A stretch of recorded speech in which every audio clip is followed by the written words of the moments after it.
India TV YouTube channel को subscribe करें और बेल आइकन दबाएं।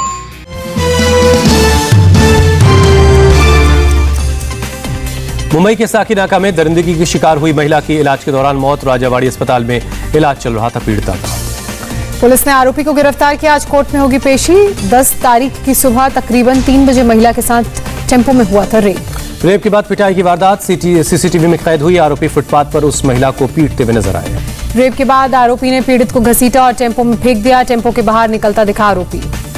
महिला के साथ इसी टेंपो में हुई थी दरिंदगी। मौके पर निशान अब भी मौजूद। फॉरेंसिक टीम ने सबूत जुटा लिए। पीड़िता की मौत की खबर मिलते ही लोगों ने हंगामा शुरू कर दिया। नाराज लोगों ने अस्पताल के बाहर सरकार और प्रशासन के खिलाफ नारे लगाए। साकीनाका रेप केस में एनसीडब्ल्यू ने लिया संज्ञान। आज शाम तक मामले की पूरी जानकारी लेगा एनसीडब्ल्यू। पीड़िता के परिवार की भी करेगा मदद। साकीनाका रेप कांड पर देवेंद्र फडणवीस ने उद्धव ठाकरे सरकार के खिलाफ मोर्चा खोला। कहा, दिल्ली की निर्भया की याद ताजा करने वाली घटना, तुरंत फास्ट ट्रैक कोर्ट का गठन करे राज्य सरकार। फडणवीस ने कहा, हाल के दिनों में महाराष्ट्र में रेप के केस काफी बढ़े। फडणवीस ने आरोपी को फांसी की सजा देने की मांग की। बीजेपी नेता चित्रा वाघ ने दिल्ली की निर्भया कांड से तुलना की। कहा, महिला के साथ दरिंदगी में एक आदमी से अधिक आदमी के शामिल होने का शक।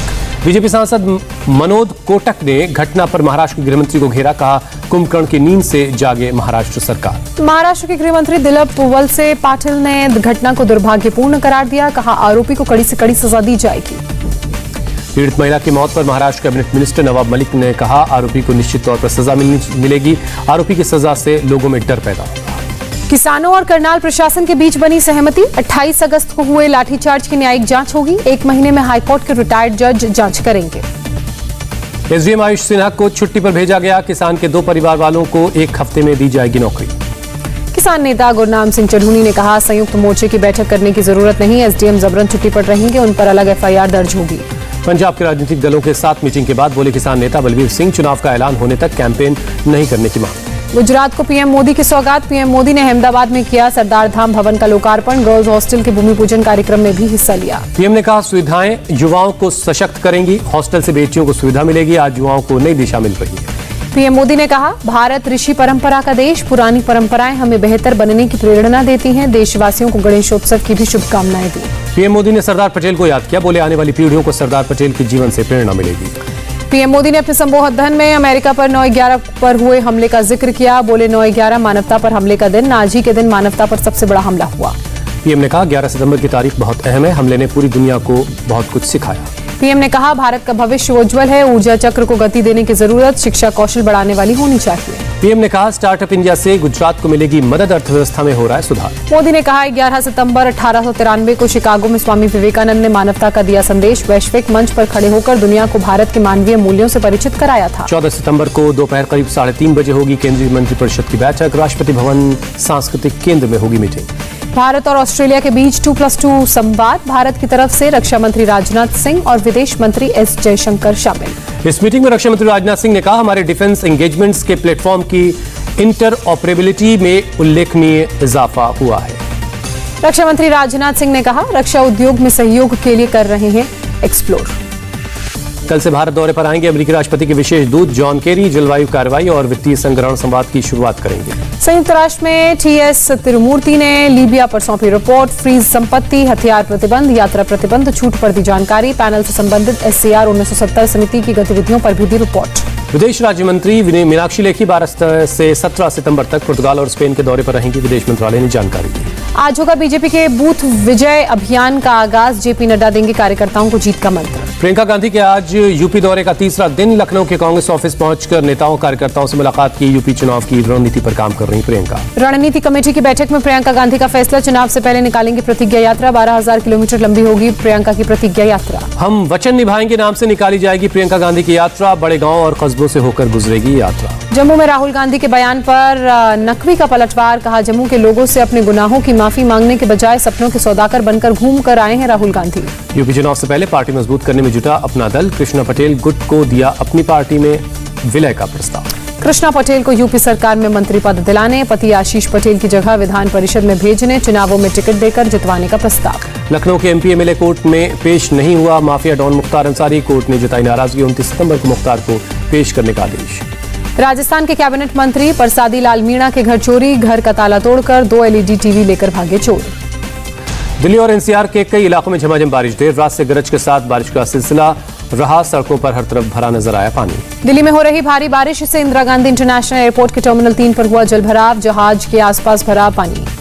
एयरपोर्ट पर पानी भरने से हुई असुविधा पर एयरपोर्ट प्रशासन ने खेद जताया। एयरपोर्ट टीम फौरन समस्या सुलझाने में जुटी। भारी बारिश के कारण 4 डोमेस्टिक और 1 इंटरनेशनल फ्लाइट डाइवर्ट की गई। दिल्ली से जयपुर और अहमदाबाद के लिए डाइवर्ट की गई फ्लाइट्स।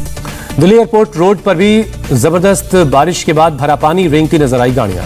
नोएडा के सेक्टर 58 में सड़कें बनी नदी, भारी बारिश के बाद जलजमाव से जनजीवन प्रभावित। भारी बारिश के बाद गाजियाबाद के कई इलाकों में जलभराव, गोविंदपुरम कॉलोनी हुई जलमग्न। भारी बारिश के बाद दिल्ली के धौला कुआं में लगा लंबा जाम, एयरपोर्ट तक जाने वाले रास्ते पर करीब 1.5 से 2 किलोमीटर तक गाड़ियां जाम में फंसी। बारिश ने रोकी दिल्ली की रफ्तार, IIT गेट पर लगा लंबा जाम। दिल्ली के IP स्टेट थाने में भी पानी भरा, पुलिस स्टेशन परिसर जलमग्न हुआ, पुलिस वालों को हो रही दिक्कत।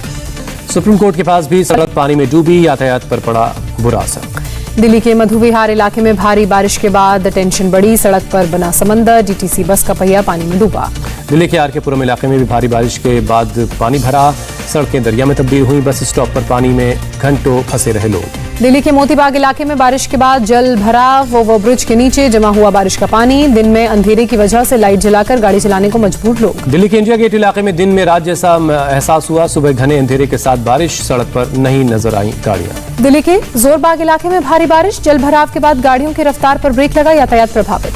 IIT पर घुटने तक भरा पानी, धीमी हुई ट्रैफिक की रफ्तार। बारिश ने प्रगति मैदान इलाके में भी थामी ट्रैफिक की रफ्तार, सुबह सुबह ऑफिस जाने वाले लोगों को हुई परेशानी।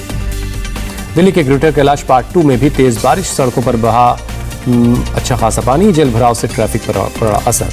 दिल्ली में एम्स के आसपास का इलाका पानी पानी, बारिश की वजह से बड़ी लोगों की परेशानी। पंजाब के अमृतसर में भी मूसलाधार बारिश हुई, सड़कों पर जल भराव की वजह से यातायात प्रभावित हुआ, बहुत लोगों को हुई परेशानी। कनॉट प्लेस के पास मिंटो ब्रिज पर भरा पानी, मिंटो ब्रिज के पास की सड़क पर वाटर लॉगिंग, जनजीवन प्रभावित। राजौरी गार्डन में दरिया बनी सड़क, कई किलोमीटर तक पानी ही पानी नजर आ रहा है, लाइट जलाकर गाड़ियां चलती हुई नजर आई। जनपद में भी सड़क पर वाटर लॉगिंग, जल भराव से लोगों की मुश्किलें बढ़ी।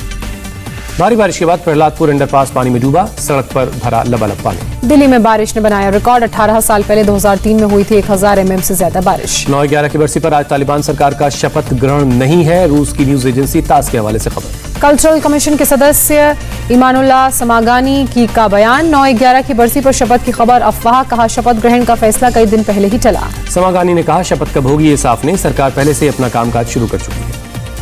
तालिबान के शपथ ग्रहण समारोह से पहले पाकिस्तान अफगानिस्तान बॉर्डर पर उमड़ी हजारों लोगों की भीड़, तालिबान की दहशत से पलायन करने को मजबूर अफगानी। काबुल से तालिबानी आतंकियों का नया वीडियो सामने आया, तालिबानी हाथों में हथियार लेकर काबुल में के मोहल्लों में घूमते नजर आए। लोगों के घरों के बाहर हथियार लेकर बैठे हैं तालिबानी, लोगों की हत्या को लेकर पूछ रहे हैं सवाल।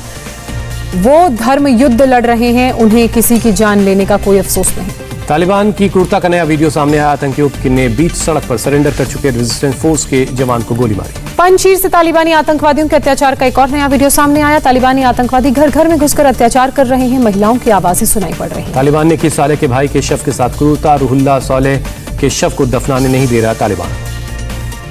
अफगानिस्तान के बामियान में रेजिस्टेंस फोर्स के समर्थन में प्रदर्शन, अहमद मसूद की तस्वीर लेकर लोगों ने लगाए तालिबान और पाकिस्तान के खिलाफ नारे।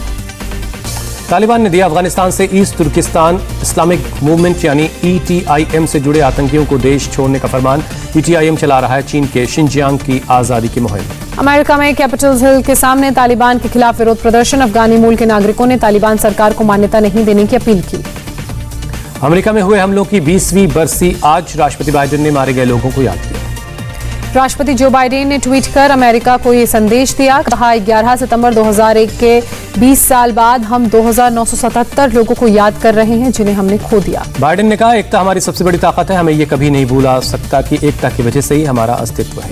कोरोना वैक्सीनेशन में देश में बना नया रिकॉर्ड, आज सुबह 7 बजे तक लगी 73 करोड़ से ज्यादा टीके। भारत में वैक्सीनेशन का रिकॉर्ड बनने पर बोले मुख्तार अब्बास नकवी, कहा दुनिया का सबसे बड़ा वैक्सीनेशन प्रोग्राम भारत में चल रहा। दिल्ली के सीएम अरविंद केजरीवाल ने महामारी काल की उपलब्धियां गिनाई, कहा दिल्ली सरकार ने कोरोना के खिलाफ काफी प्रयास किए, दिल्ली सरकार के काम की सराहना भी की गई। केजरीवाल ने कहा, दिल्ली ने होम आइसोलेशन की तकनीक पूरी दुनिया को दी। दुनिया का पहला प्लाज्मा बैंक दिल्ली में ही खोला गया। केजरीवाल ने कार्यकर्ताओं की पीठ भी थपथपाई, कहा आप कार्यकर्ताओं ने काफी सराहनीय प्रयास किए। देश में कोरोना के एक दिन में करीब 33,376 नए केस मिले, 308 मरीजों की मौत। केरल में कोरोना के 25,000 नए मामले सामने आए, 24 घंटे में 177 लोगों ने दम तोड़ा। महाराष्ट्र में कोरोना के 4,154 नए केस मिले, 24 घंटे में 44 लोगों की कोरोना से जान गई। मुंबई में धारा 144 लागू होने के बावजूद दादर सब्जी मंडी में उमड़ी लोगों की भीड़, पुलिस की अपील के बावजूद कम नहीं हुई भीड़, कोरोना नियमों की उड़ी धज्जियां।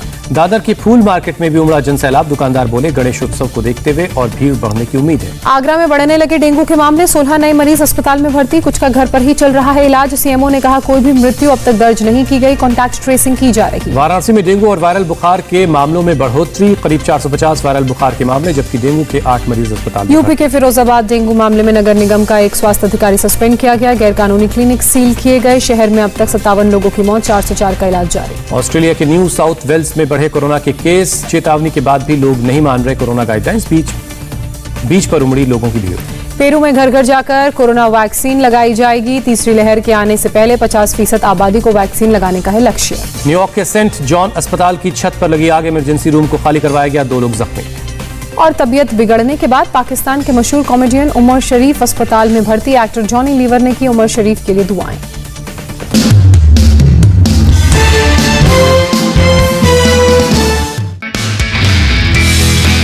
नमस्ते, मैं हूं मीनाक्षी जोशी।